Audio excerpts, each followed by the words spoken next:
राम राम किसान भाइयों, स्वागत है आपका फिर से आपके अपने YouTube चैनल वृंदा फार्म में। और आज जो है हम खेती से जुड़ी जानकारी एक देना चाहते हैं आपको, जो हर किसान को पता होना चाहिए। और वो जानकारी जो है सबसे बेसिक जानकारी है और हर प्रकार की फसल में उपयोगी है।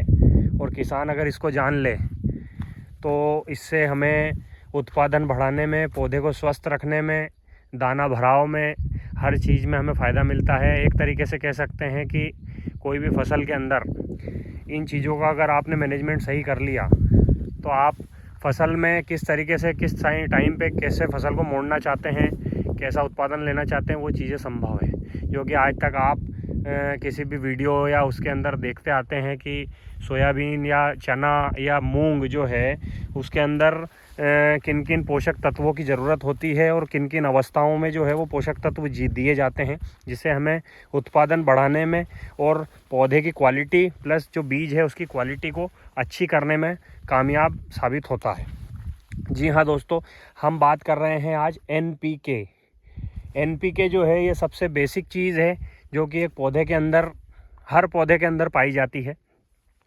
और इसकी जानकारी हर किसान भाई के पास शायद मेरे हिसाब से कुछ लोगों को पता नहीं है।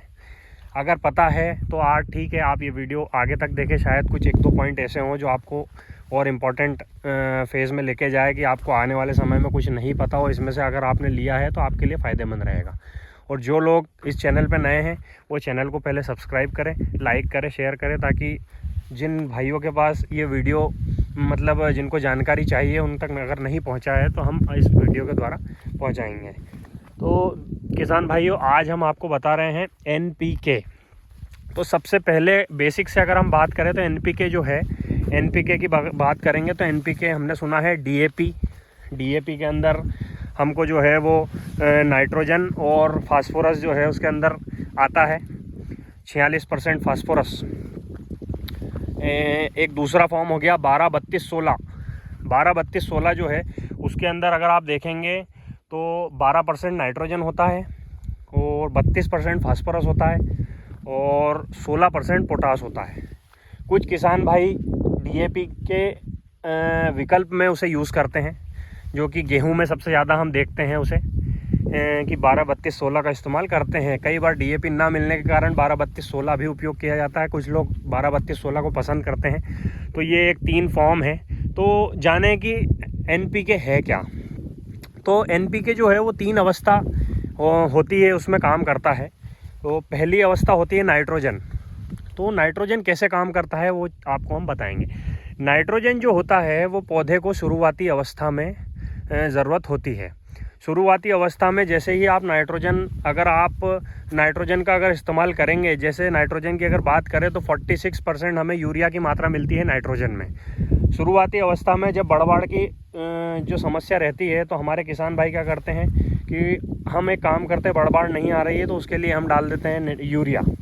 तो यूरिया के छिड़काव से पौधे के अंदर नाइट्रोजन की पूर्ति होती है और उस नाइट्रोजन की पूर्ति के कारण जो पौधा है वो हाइट अच्छी लेता है। और हाइट अच्छी लेने के कारण उसके अंदर उस अवस्था जब हम डालते हैं उस अवस्था में नाइट्रोजन का जो कॉन्सेंट्रेशन है वो कॉन्सेंट्रेशन बढ़ जाता है। कॉन्सेंट्रेशन बहुत ही मतलब ज़रूरी चीज़ है जो जानना है किसान को। कॉन्सेंट्रेशन क्या होता है कि पौधा अपने फेज़ में जब चलता है तो वो अपना खुद का कॉन्सेंट्रेशन बना के चलता है। वो कॉन्सेंट्रेशन क्या होता है कि शुरुआत, जैसे अगर आप मान के चले कि 90 दिन की सोयाबीन की अवस्था है तो सोयाबीन के शुरुआती अवस्था में 30 दिन जो होता है ना वो नाइट्रोजन का फेज़ रहता है। उस टाइम पे पौधे का कॉन्सेंट्रेशन जो होता है वो पूरा नाइट्रोजन पे होता है। उस अवस्था में पौधा जो है अपनी हाइट के साथ साथ थोड़ा बहुत जो फैलाव है वो करते जाता है और साथ में आप देखेंगे तो नई नई डिकूरे फोड़ के हाइट अच्छी लेता है। तो ये होता है नाइट्रोजन। अब हम बात करेंगे फास्फोरस। तो फास्फोरस जो होता है वो सेकेंड फेज़ मतलब 30 से 35 दिन से शुरू होता है और 50 दिन की अवस्था तक, 55 दिन की अवस्था तक काम करता है। वो कैसे करता है कि फास्फोरस जो फेज़ होता है उसके अंदर पौधे को सबसे ज़्यादा फास्फोरस जब लगती है, जब वो फूल जो है वो निकालता है, उस अवस्था में फास्फोरस की ज़रूरत लगती है। फास्फोरस अगर आप पौधे के अंदर देंगे तो फास्फोरस से क्या होता है कि पौधा उस अवस्था में रेडी होता है कि अपने आप को वो कंसंट्रेशन चेंज करके फूल और फुटाव के अंदर दे। उस अवस्था में अगर आपने ऊपर से अगर इसको स्प्रे के माध्यम से अगर दिया है तो उस अवस्था में क्या होगा कि फास्फोरस की पूर्ति जैसे ही आपने की तो पौधा जो है वो फुलवार उसके अंदर अच्छा खासा बढ़ेगा, पत्ते के अंदर नरमाश रहेगी और उसके बाद में फुटाव जो है वो अच्छा करेगा। और फुटाव फूल अगर इन चीज़ों का अगर बढ़ाव अगर हमारे पौधे के अंदर अगर आ गया तो स्वाभाविक सी बात है कि हमको एवरेज मिलने में कोई दिक्कत नहीं होगी। और तीसरी चीज़ जो है वो है पोटाश। तो पोटाश पौधे के अंदर किस अवस्था में लगती है?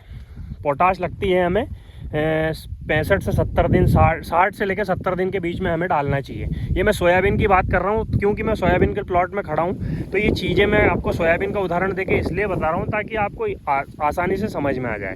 तो जब दाना भराव की जो समस्या मतलब रहती है आखिरी में, कई बार क्या होता है सोयाबीन के अंदर आप 65 से 70 दिन की अवस्था में देखेंगे कई बार हमारे जो दाने हैं वो फलियाँ पोची रह जाती है।